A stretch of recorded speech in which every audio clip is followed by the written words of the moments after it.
A suburban backyard at dawn appears to be a sanctuary of predictable, domestic quiet. Sunlight filters through the heavy pine needles, casting long, fractured shadows across a manicured lawn where a rusted iron bird feeder sways slightly in the morning breeze. To the casual observer, the flash of cerulean blue cutting through the mist is just another pleasant inhabitant of the garden.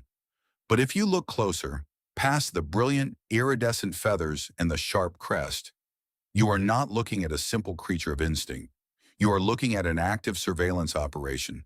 A glossy midnight black eye, positioned with surgical precision on the side of a sleek aerodynamic head, tracks your every movement through the kitchen window. The blue jay is not merely waiting for a handout.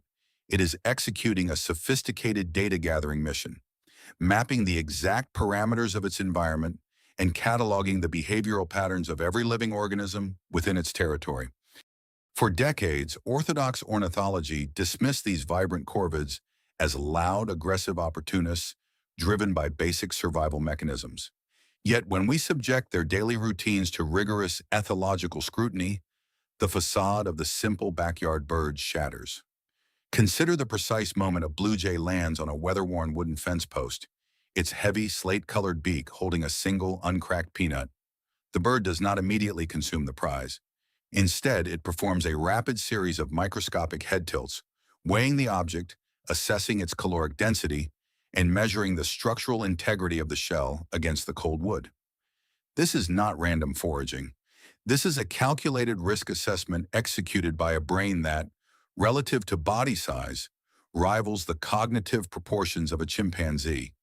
The backyard is a dense matrix of threats and rewards, and the jay is its undisputed grandmaster. The true depth of this intelligence reveals itself not in isolation, but through the bird's interaction with the local ecosystem. Suddenly, a low, rasping whistle cuts through the dense morning fog, vibrating the damp leaves of an overgrown oak tree. It is the unmistakable, piercing cry of a red-tailed hawk, the apex aerial predator of the neighborhood.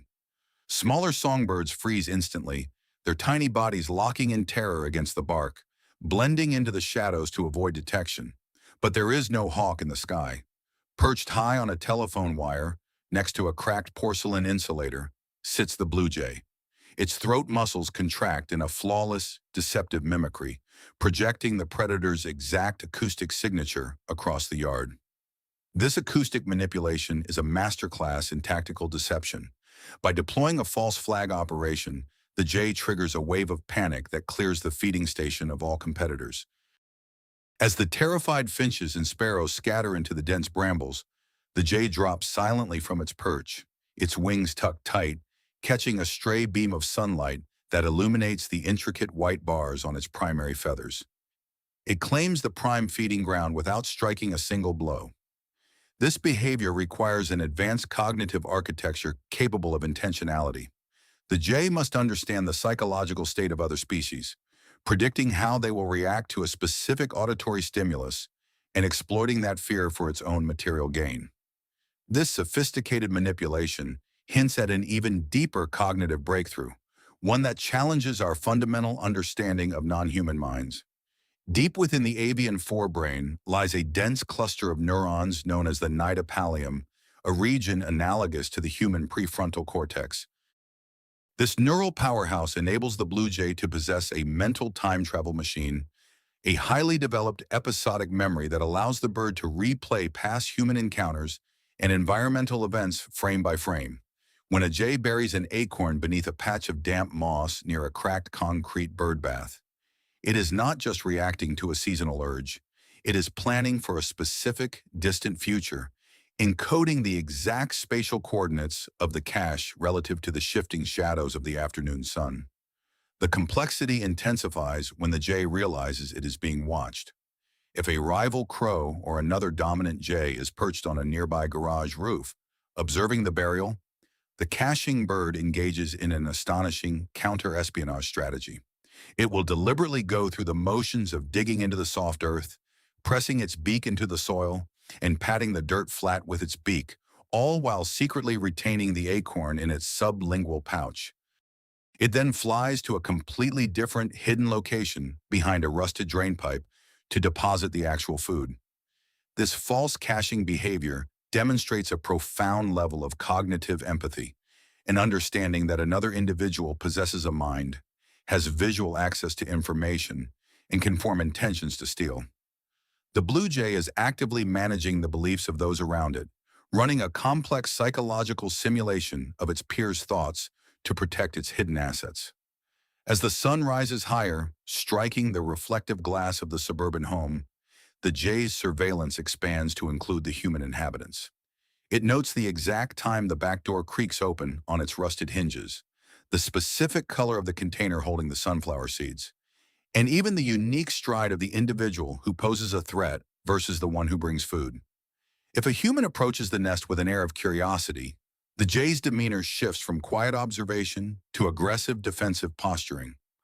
It does not just react to the intrusion, it analyzes the trajectory of the human's gaze, calculating whether the secret location of its fledglings has been compromised. The bird stands as a silent sentinel on a low-hanging birch branch, its chest feathers ruffled by a sudden gust of wind, waiting, calculating, and preparing its next tactical move in a silent war of wits that humans are only beginning to comprehend. This calculated scrutiny of human movement transitions from a simple defense mechanism into a dark multi-generational database of defensive strategy. When a human researcher steps onto the damp grass wearing a specific, recognizable face mask, the neighborhood atmosphere undergoes a violent shift. The blue jay perched on a rusted iron gutter does not fly away in aimless panic. Instead, it unleashes a harsh metallic rattle that cuts through the suburban drone like a serrated blade. This is a high-priority alarm call, calibrated to transmit critical data across hundreds of yards. Within seconds, other jays materialize from the dense canopy of nearby maples, their blue crests flattened against their skulls, their bodies tense and leaning forward on thin, charcoal-colored legs. They are not just screaming, they are actively mobbing the intruder, memorizing every physical detail of the threat. This collective aggression reveals an extraordinary evolutionary adaptation, the capacity for cultural transmission of abstract concepts. The individual bird that originally identified the threat passes this specific visual profile down to its offspring and neighbors through shared experience. Months later, even if the mask is worn by a completely different human with a distinct stride, the flock will recognize the shape of that artificial face instantly. The memory of the threat outlives the lifespan of the original witness, woven into the behavioral fabric of the local avian community. This is not the passive wiring of instinct. It is a living history, a shared cognitive map of human danger maintained by a network of watchful eyes hidden behind the suburban foliage. To understand how this complex social network thrives, scientists have had to re-examine the physical architecture of the avian brain.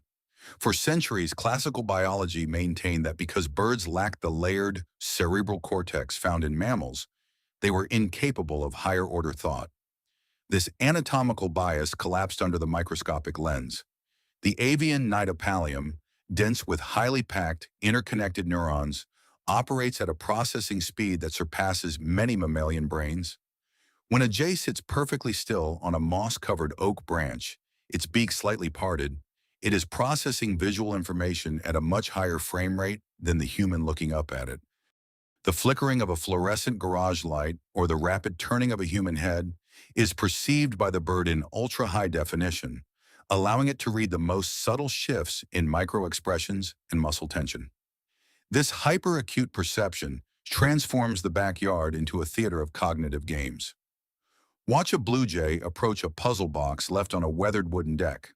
The box contains a cluster of fat, protein-rich mealworms, visible behind a sheet of clear acrylic, but blocked by a small wooden peg. The jay does not attack the plastic with brute force. It stands motionless for several long seconds, its head cocked at a precise 30-degree angle, analyzing the physical connection between the peg and the barrier. With a single explosive thrust of its heavy slate-colored bill, it strikes the peg at its weakest structural point, sending the wooden piece skittering across the deck. The acrylic door swings open. This is insight learning, the ability to mentally simulate a physical solution before attempting it, bypassing the clumsy process of trial and error completely. The true genius of the blue jay, however, lies in its fluid adaptability between cooperation and cutthroat competition. In the depths of a freezing winter, when ice coats the telephone wires and transforms the soft earth into iron, the flock's social structure tightens into a rigid, cooperative unit. They form a defensive perimeter around the remaining food sources, sharing information about localized hazards through subtle, low-frequency clicks that do not attract the attention of passing hawks. Yet the moment a windfall of high-value food appears, such as a spilled bag of walnuts on a concrete driveway, the cooperative facade dissolves into a brilliant display of individual opportunism. The dominant jay will use its mimicry to imitate a Cooper's hawk once again, scattering its own family members into the frozen shrubbery just long enough to secure the choice morsels for itself. This shifting Machiavellian intelligence suggests that the corvid mind is constantly weighing the long-term benefits of social alliance against the immediate rewards of deception. The blue jay lives in a permanent state of political calculation, navigating a complex web of shifting hierarchies, familial loyalties, and strategic betrayals. Every interaction on a backyard fence is a negotiation for status, resources, and genetic survival, conducted with a level of psychological nuance that we once believed was the exclusive domain of primates. They are not merely surviving in our world, they are actively exploiting the unique opportunities and safety zones created by human civilization, turning our engineered landscapes into their personal, high-stakes testing grounds. As the late afternoon sun dips below the horizon, casting a deep crimson glow through the bare branches of a walnut tree, the backyard returns to its quiet, deceptive state of rest. The blue jay retreats into the deep shadows of an old white pine, its brilliant blue feathers fading into the twilight gray. From its hidden roost, it looks down one last time at the human world below, watching as the house lights flicker on and the back doors are locked for the night. We walk through our neighborhoods assuming we are the primary authors of the local environment, entirely blind to the sophisticated minds observing us from the canopy. The blue jay remains a silent, brilliant testament to the hidden cognitive worlds thriving right outside our windows, a master tactician clad in blue and black, reminding us that true intelligence is never loud, but always patiently watching.